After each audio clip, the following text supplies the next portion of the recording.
আল্লাহ তাআলা আমাদের সকলকে এই ফজরের গুরুত্ব বুঝার তৌফিক দান করেন।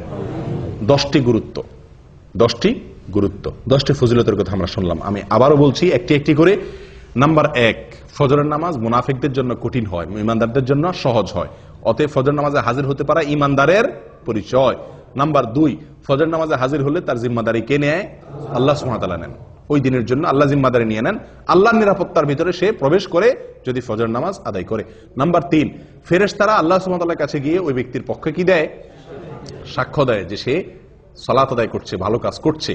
নাম্বার 4, যদি কেউ ফজর নামাজ জামাতের সাথে আদায় করে তো আল্লাহ সুবহানাহু ওয়া তাআলা তাকে সারা রাত দাঁড়িয়ে তাহাজ্জুদের নামাজ পড়ার সওয়াব, নফল নামাজ পড়ার সওয়াব দান করেন।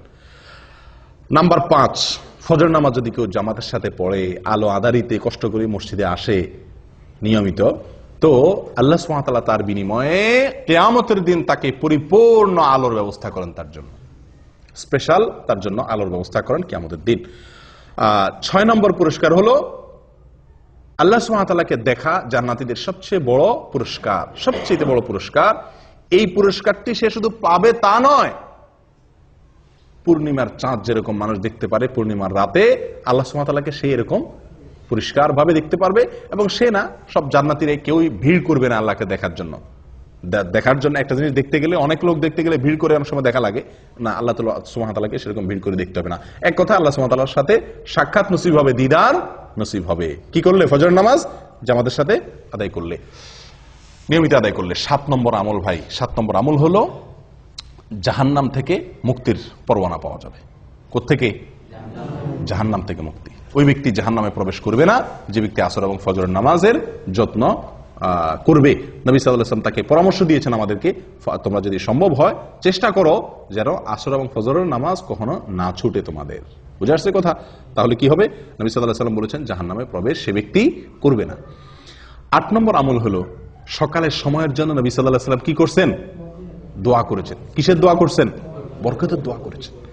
তো এই ফজরের সময়টা, এই সময়টার জন্য নবী সাল্লাল্লাহু আলাইহি ওয়াসাল্লাম বরকতের দোয়া করছেন। কেউ যদি ফজরের নামাজ পড়ে উঠে আল্লাহর ইবাদত করে, তাহলে সে নবী সাল্লাল্লাহু আলাইহি ওয়াসাল্লামের কেমন যেন সে কি হলো? বরকতের ভাগীদার হয়ে গেল। এই টাইমে যে কাজ করবে ওই কাজে তার বরকত হবে।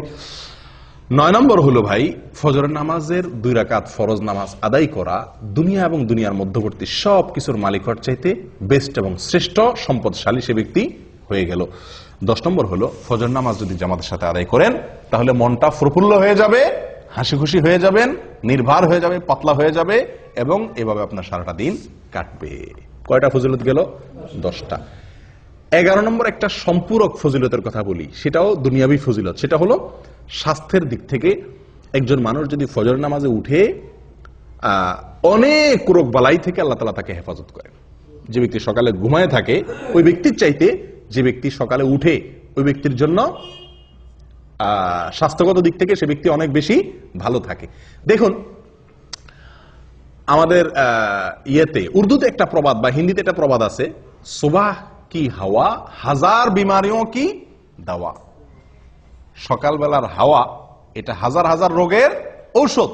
একজন মানুষ যদি ফজরের নামাজের সময় উঠে, ফজরের নামাজের সময় মসজিদে আসে পায়ে হেঁটে, তাহলে সকালে হাওয়া তার গায়ে লাগবে কি লাগবে না? যে ঘুমা রয়েছে 7টা-8টা বাজে উঠছে, তার তো এই নসিব হয় নাই। তাহলে স্বাস্থ্যের জন্য এটা কি অত্যন্ত ভালো।